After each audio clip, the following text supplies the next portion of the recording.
Aduh, masih lompat-lompat. Bagus juga mungkin kalau kita naik di rumpon deh. Kenapa namanya? Cuma pakai perahu ini. Ini pelampung dikasih ikut.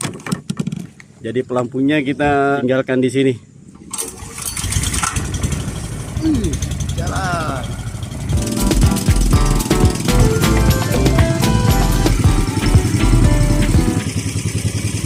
Sembari kita menurunkan pancingnya Sapo. Nah, di belakang sana itu kelihatan kapal ferinya sudah mau sandar di pelabuhan. Sudah strike, guys. Wah, alhamdulillah.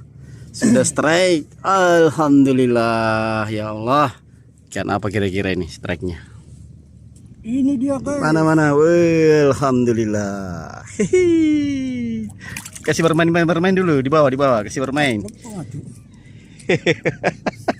Yes, angkat dulu. Yes, alhamdulillah. Ikan apa namanya? Ikan kembung, guys. Aduh, masih lompat-lompat.